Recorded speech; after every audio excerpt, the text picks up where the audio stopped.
Hello everyone, thanks for staying. It was a long, interesting day. My name is Suren Arutunyan. I'm a triathlon and cycling coach. I'm also the head of sport laboratory in St. Petersburg, Russia. Today I'm going to talk about Ironman amateur athletes preparation. So, is triathlon a mass sport? 175,000 athletes register every year to Ironman competition. We know that there are a lot of different brands like Challenge, ITU Triathlon. Only in Russia we have 3 other brands which organize triathlon competition. So I didn't find how many triathletes in the world, but it's really a mass sport. And most of the triathletes are amateur athletes, because in Ironman competition only about 2% of competitors are professional. 98% are amateur athletes. So how does these athletes train to finish Ironman, to win Ironman? If we talk about amateur, this table is from USA Triathlon. I'm certified USA Triathlon coach, and USA Triathlon is a really big community, because for the last decades they certified about 3,000 coaches. I'm not sure that we have 3,000 athletes in Russia, in triathletes, but in the US it's more than 3,000 coaches. And this table is from USA Triathlon. I'm not sure that I can share it with you, but don't tell everyone. So, as we can see, just to finish Ironman race, amateur athletes should train 750 hours a year, and it's with the largest week 20 hours a week. What's wrong with this table? The first one, does anyone have an idea? The first one is about professionals. As we can see that to finish Ironman, professional athletes should train more than 32 hours a week. It's the largest week, and more than 1,300 hours a year. As we can see, Olympic triathletes, professional, should train 900 and more. Is it true?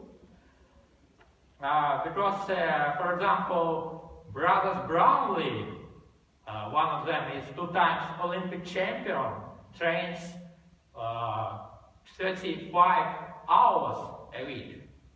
And for example, Sebastian Kinley, Ironman champion, also trains 35 hours a week. So we don't see the difference. Yeah. All of them, professional athletes, train the same amount of time. And I can tell more. For example, Chris Hoy, 4 times Olympic sprint champion. I read that he also trained about 30 hours a week, but he should do only 200 meters on the track. I tell you about 3 universal laws which I used to develop my own training system. The first law is about dose. I called it the dose effect law. This law is, for example, if amateur athletes do 40 minutes training at low intensity, so it's about here, somewhere here. It's a good effect. If professional athletes do 40 hours training low intensity, it's a small effect. The next example is professional athletes do highly intensive training in the evening, then he don't eat everything, and in the morning he do another highly intensity training.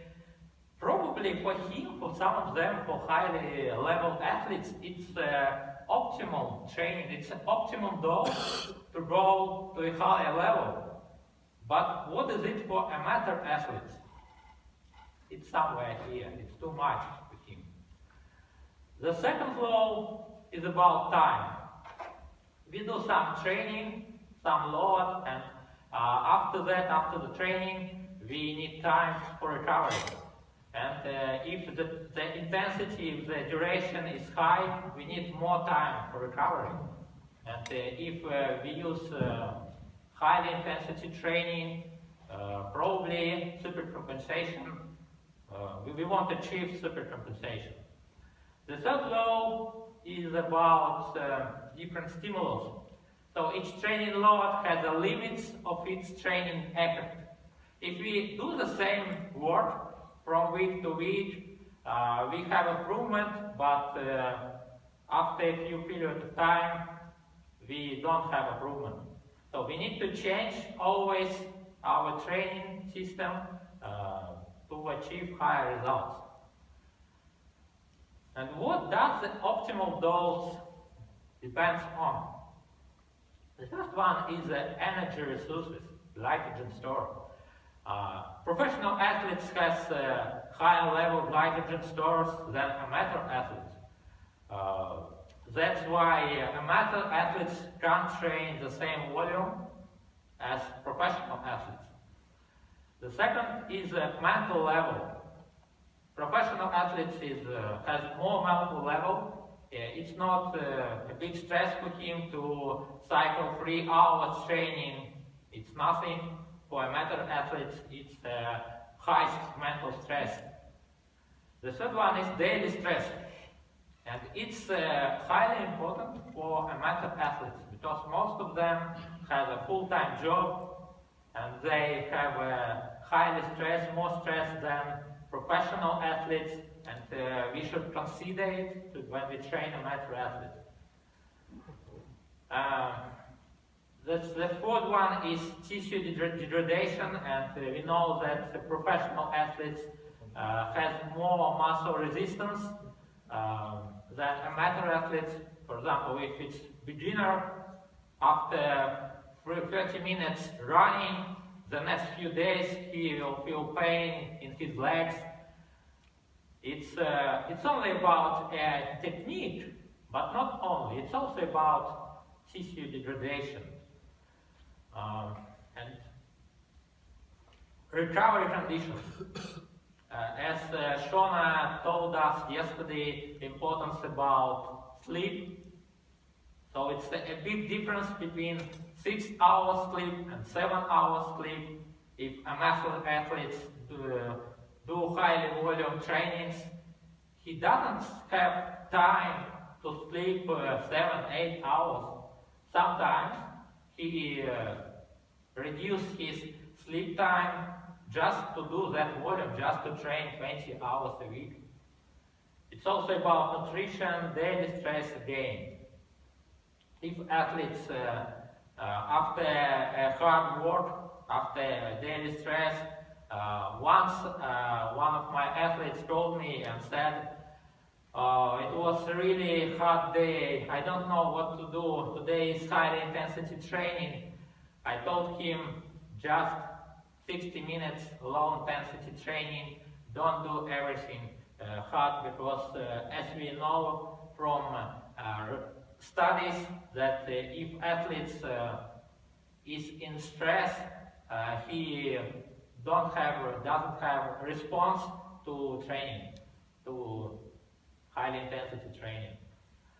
So the optimal dose doesn't depend on the competition an athlete is preparing for. That's why we should reconsider this table. Yeah, we should consider the competition an athlete preparing for. But look at this one. It's 750 hours, and for sprint athletes it's 300 hours a year. But is it a big difference in their training systems? And as we can know that amateur athletes used to train highly than it's prescribed. For example, if you tell amateur athletes, do 60 minutes low intensity training at the second zone, aerobic zone, always should do it in the third zone. And it's not a big difference between professionals, because professionals will do it in the second zone, in the third zone, and amateur athletes probably will do in the third zone. So I don't see the difference here and here. It's the same stress. So it's my version how to prepare amateur athletes, Ironman athletes, not only Ironman. The same amount of volume it doesn't depend on the competition and athletes preparing for. Yes, it would be the different types of work. For example, for sprint athletes, it's more anaerobic works, but not so much different. So about my experience, about my study experiment. The first question people ask me, is it professional athletes? Were they professional, my athletes, who train 6 hours a week? So they were not professional athletes, never. As you can see, this is one of my athletes. This he can see it's 2 years ago, and it's after 2 years training triathlon. It's two completely different men. He lost 35 kilograms. I think he looks happier and younger. But my athletes participants, 4 athletes, different age, but I prepared him to Ironman Copenhagen competition, and 4 age groups. So each athlete in different age group, because in Ironman we have 5 years for each age group.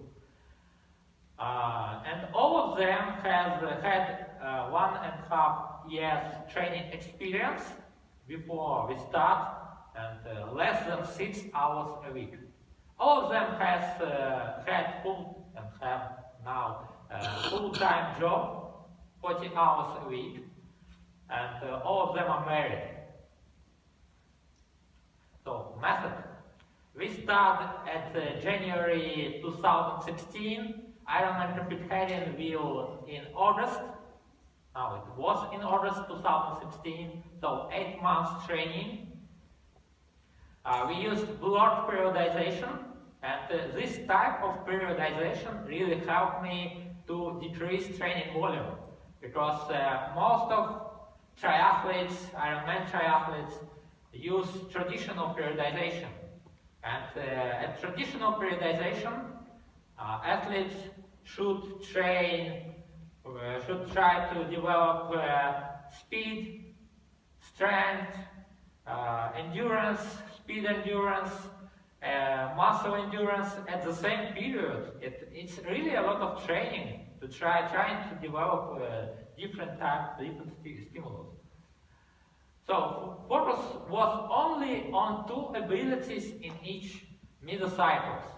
For example, one mesocycle we can make focus on speed and on endurance. The second mesocycle, aerobic endurance and strength. It's just for example. I used 3-week mesocycle, 2 weeks load, and 1 week recovery.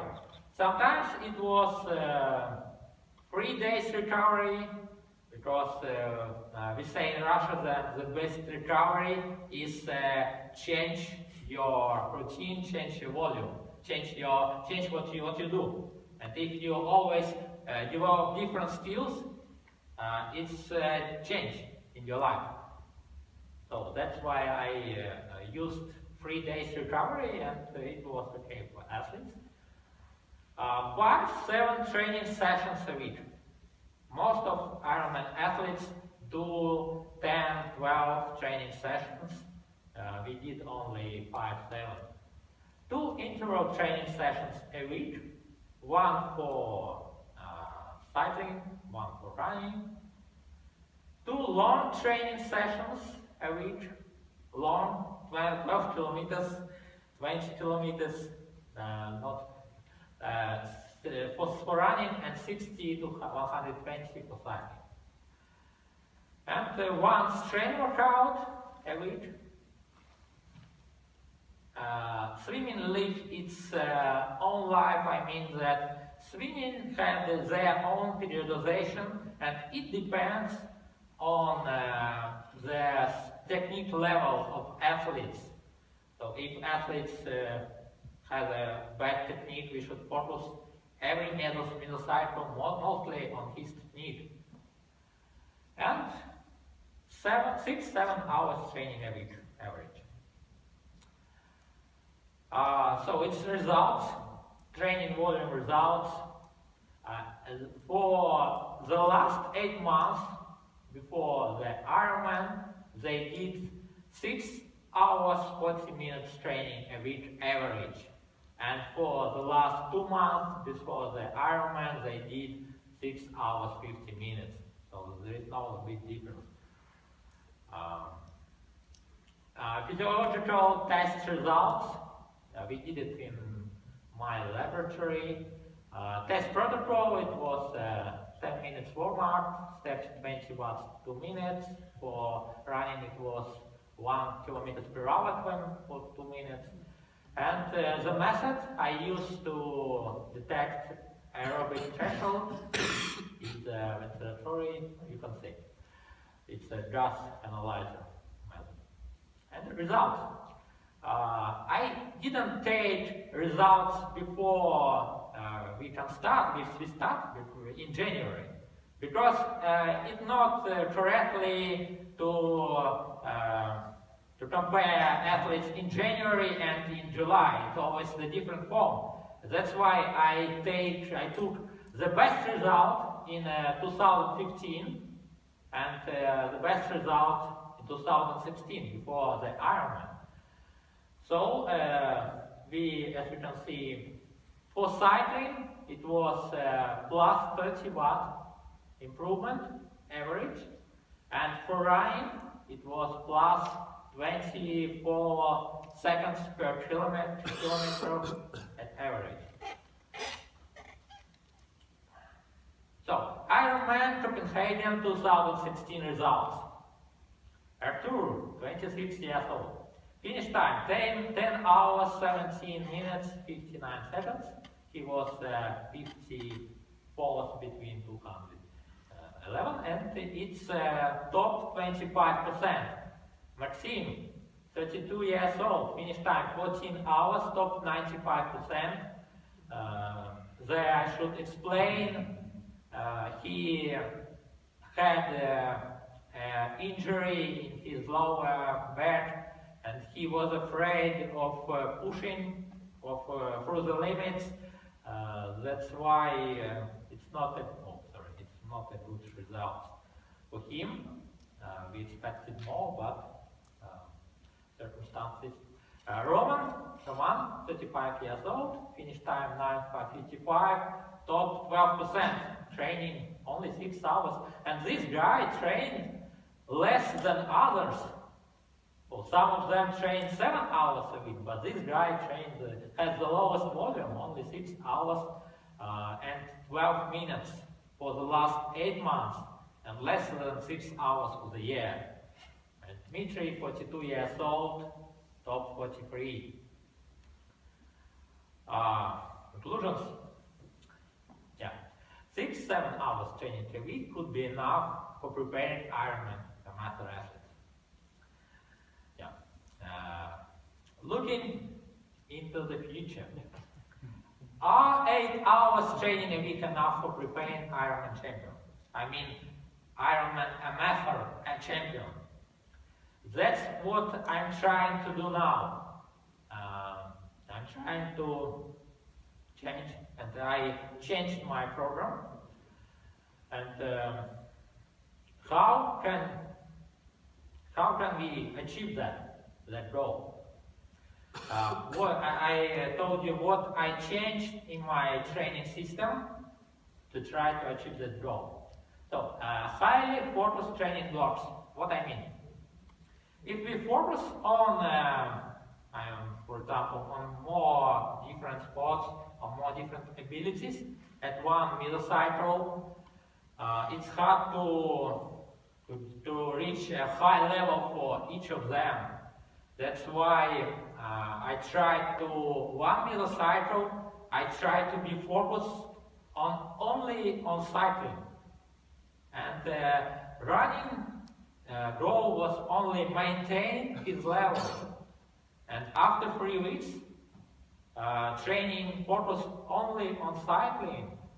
I changed mesocycle, and the next mesocycle, the goal is to be focused on running.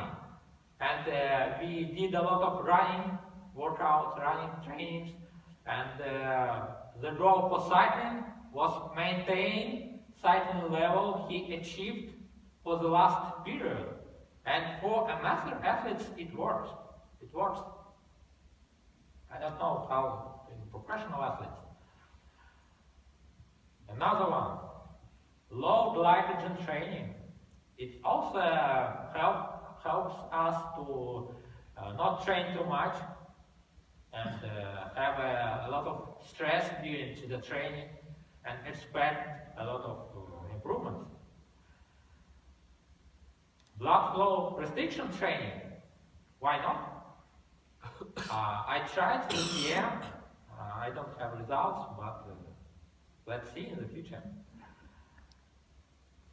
So we have a lot of different variables what we can use to what we can focus on to improve the level of the fitness of our athletes. So don't be focused mostly on the training volume. There are thousands other training parameters we should consider. Yes, training volume is an important parameter, but we have a lot of other parameters. And if a amateur athlete has a full-time job, has 3 children, family, he doesn't have time to train too much. So thank you for your attention.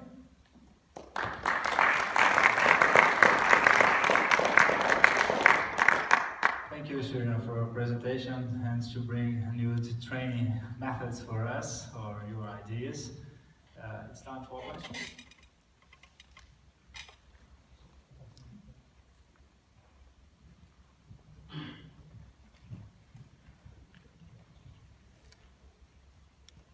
Thank you for your presentation. It's always nice to discover new methodologies and see how you do your work. But I'm missing something in your presentation. So it's the level of experience of your athlete, of your client, and also I don't know the Ironman in Copenhagen. I don't know if it's a flat cycling course of if you have any hills. It's about 1,100 elevation. But it's a fast roll because it's not a high mountains. Okay. It's that one. About experience, thank you for your questions. They did some training when they were at the school, but it's just I don't know how to explain. It's not a professional level. It's 2-3 trainings, running or something else. As we all of us do in school, it's the same one. After that, they go into work, they don't do any sport. Some periods it could be squash, tennis. Before they start, they don't do any special training. And no, they're not a professional. They like usual people who not train hard in their life.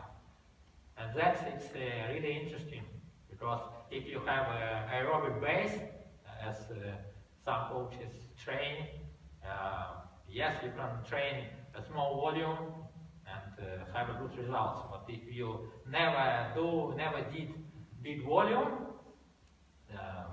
some coaches said you can't train 6 hours. But as we can see, we can. Thank you. More questions?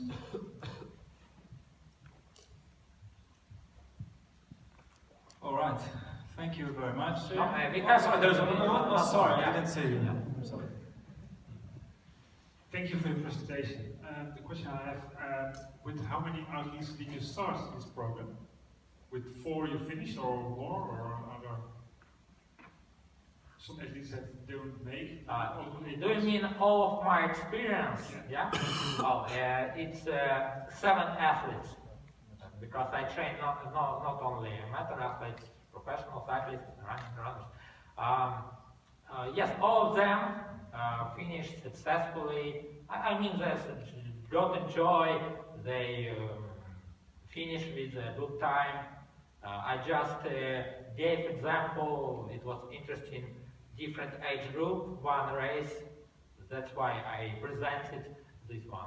It's about 7. Yes, I should prepare more athletes to say that it's enough. Yeah, I agree. Thank you for the question.